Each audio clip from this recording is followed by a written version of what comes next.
U.S. must be ready for a 2027 Chinese invasion of Taiwan, Rep. Perry says. This is an article out of Zero Hedge, authored by Zilly Zhao via the Epoch Times. The United States must act as if a Chinese regime ambition to annex Taiwan by 2027 is a realistic potential. Rep. Scott Perry, Pennsylvania, said last week. It follows a recent remark by the commander of U.S. Strategic Command, General Anthony J. Cotton, at an annual defense conference that the Chinese leader Xi Jinping's goal to invade Taiwan by 2027 has driven the Chinese Communist Party investment in land, sea, and air-based nuclear delivery platforms and infrastructure necessary to support a major buildup of their nuclear force. Guys, this stuff has been building up and building up and building up.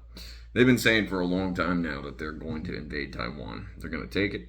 They're going to make it theirs. And the U.S. has said, if you do it, we're going to blow up all of the chip factories in Taiwan so you can't have them. This thing has been a slow burn buildup. And you know what? I don't see why it's not going to happen eventually. The question is when. That's really what it comes down to. We as American citizens, as just, normal people living our lives, we got to, take action in our lives and be able to do something about it. It is April 1st, by the way. Not a joke. This stuff really going down. So what can you and I do? Just regular, people. So first you got to realize that this stuff probably will happen eventually, right? You have to be prepared. You have to do something. And I would say the things that you can do is very, very first thing. Realize the U.S. and China, we have a huge amount of trade between each other. China is like the number one manufacturer in the entire world. And they make tons and tons of stuff for very cheap. I think the minimum wage in China is something like $2 something an hour. I don't know off the top of my head right now, but what that means is if there was some type of conflict and we stopped trading with each other, you can expect the cost of regular stuff you buy every day to go through the roof. I mean, I'm talking double, triple, 5 times what you're paying now. And some of it you won't even be able to get. This is a big deal. So you would have to really do an inventory of all the stuff that you need in your day-to-day life, and you would need to be able to keep it on hand. Now, they're saying 2027. I think that it's very possible to happen later on. Right now, the Chinese military has been getting ready. They've been building up every piece of equipment they can need. And the U.S. in a lot of ways. We've been coming up with new planes, etc. So you might have some time. Now, when it happens, you can expect a lot of just fear in the media. There will be a ton of fear. And you may go, it's not even going to be a grocery store thing. It's going to be essential need medicine. It's going to be any type of electronic that you need, especially. Imagine your laptop breaks and you're not going to have something to do your work on like in your office or your business. You need to be able to have backup computers, backup cell phones. You're going to have anything electronic you think you need. If you can get a car that doesn't have a lot of chips in it, look back during 2020. There was a lot of vehicles, especially out of Ford. They tried to send them over here, but they didn't have the chips. They couldn't sell them. There was a lot of people on wait list, and they even came up with ways of giving people vehicles without the chips in them for a lot of secondary things. They had functions in the cars that didn't work. So you and I, we have to, I think, live in a new system. I've been thinking a lot about this, and I think that the right way in this century for our lifetimes, the millennials and up, maybe even, the generation before, we have to start thinking of the world as a different place. You and I, we have to think, how can we decentralize? How can you and I be able to control our lives and be in charge, not having to rely on other people?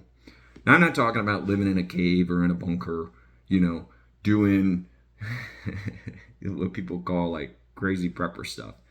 I'm talking about you and I need to start taking just control of our lives day to day. So if something were to happen, it would be as if it didn't even matter. You know? How do you do this? I think everyone needs, in some ways, to take the old ways of living and combine it with the new way of living. And then we have this new system. I'm coming up with a name for it. I want to call it the new millennium system or something, going from the 19th century industrial revolution agricultural system and pairing it with technology, the internet, the information age. That's huge. We have so much information. I'm getting to talk to you right now, and I can sit here and share info with you you would never get ever. You can completely educate yourself nowadays. We need to live in a more independent type of society where the average person doesn't rely on systems, but you take control of your life. You're the one who educates yourself. You are the one who provides yourself your food, figures out a way to make your own money on your own, being some type of entrepreneur or intrapreneur, starting a business. You need to be able to fix things. And I think for the younger generation especially, this is going to be the way you're going to have to live. So I'm doing all these things. I've got a homestead. I was in the military. I've learned all about how to protect myself. I was in karate. I did that for 7 years. I have, I say a business. I have a business where I do construction and repair things. If something happens like this type of stuff, right? No matter what it is, I've got a good handle on everything.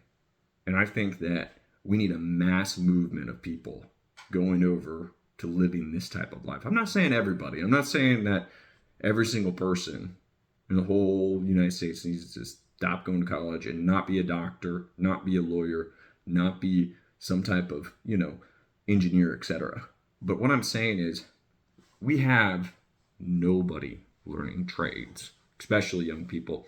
And in another 10, 20 years, especially if, a lot of people in the country, they get sent back to their countries from, like ICE and all this deportation stuff, who on earth is going to maintain all of our infrastructure? Who on earth is going to build our houses, fix our cars?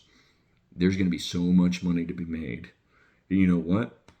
You're going to be able to do it at the individual level, and you're going to be able to do it in a way where you get massive amount of reward for it. So I am trying to teach people here. This is a teachable lessons. We need to become resilient. We need to become strong. We need to take responsibilities for our lives, and the rewards will be immense. So if you like this idea, tell me what you think. I have a lot of plans for all this, and I'm really excited to share this stuff with you. So my name is Justin Madison. Thanks for tuning in today. Have a good one.